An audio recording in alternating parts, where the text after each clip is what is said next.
Good evening, visitors. Welcome to the Australian War Memorial's last post ceremony. My name is Yana Johnson, and joining us today from the Australian Army is Brigadier Simon Gould. We warmly welcome the family of Private Henry George James, whose story will be told shortly. We welcome the veterans who have served, those that are still serving, and the families that support them. We acknowledge the members of RSL and Services Clubs Association, RSL Victoria, and RSL Queensland, who are watching the broadcast of this ceremony around Australia. This evening, wreaths will be laid by family and visitors, as well as students on behalf of the following schools: Lansdale Gardens Christian School and Carmel Adventist College from Western Australia. Please stand and join in singing the national anthem.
The Australian War Memorial was a vision of Charles Bean, Australia's First World War official historian. Bean landed with the Australian troops on Gallipoli and stayed with them at the front through to the end of the war. The idea of this national memorial and museum came to him at Pozières, France, in the depths of the bloody fighting of 1916. Bean's idea was that this would be a place where families and friends could mourn loved ones buried in faraway places. It would also be a place that could help all Australians understand what these men and women had endured and what they had done for us. Bean's vision, to which we remain true, is best expressed as inscribed in the entrance to the memorial's galleries. Here is their spirit, in the heart of the land they love, and here we guard the record which they themselves made. Tonight, we'll read the story behind just one of those on the Roll of Honour, which lists the names of more than 102,000 men and women who have given their lives for us in war and operations for more than a century. But first, we present a lament, Flowers of the Forest. Wreaths of floral tributes will now be laid at the base of the pool of reflection.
As an infantry officer, I'm honoured to join with you to remember and pay tribute to an Australian infantryman of the Great War, Private Henry George James.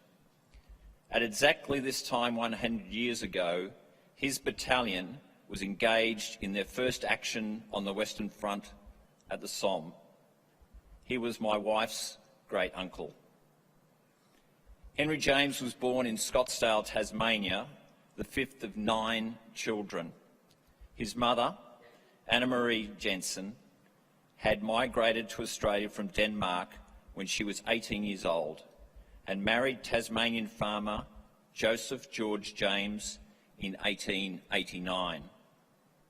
Henry James grew up on the family farm and attended the Scottsdale State School.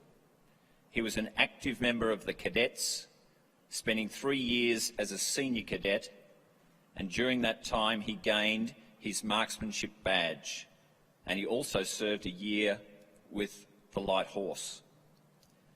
James enlisted in the Australian Imperial Force in August 1915. He was initially posted to the 26th Battalion, but after falling ill at the Broadmeadows camp during training, he was transferred to the 12th Battalion. After completing further training, he was sent overseas with the 11th Reinforcements to the 12th Battalion and continued training in Egypt. He spent 3 weeks in hospital with the mumps in January of 1916 and was eventually transferred to the 52nd Battalion. And then in June 1916, he and his mates finally reached France. Shortly after arriving in the country, the 52nd Battalion participated in heavy fighting around the French village of Pozières. Initially, its role was in support of the main attacks towards Moukout Farm.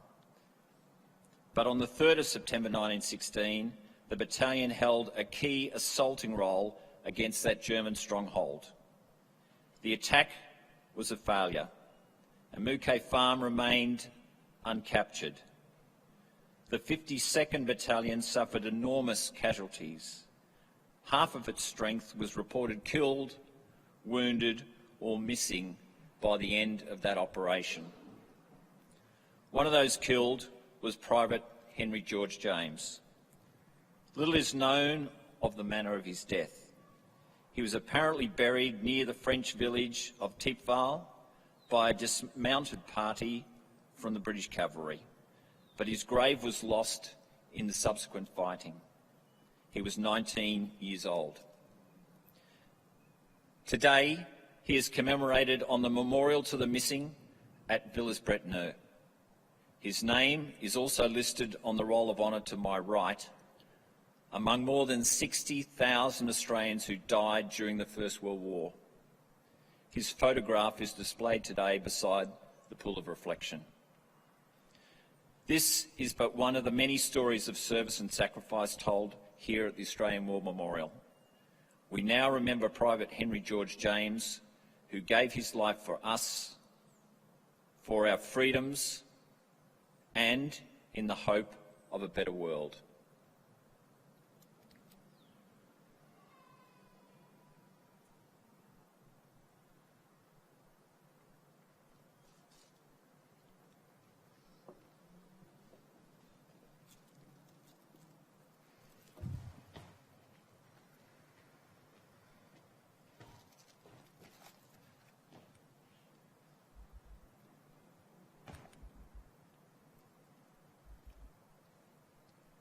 They shall not grow old as we who are left grow old.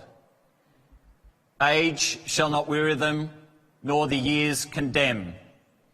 At the going down of the sun and in the morning, we will remember them.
lest we forget.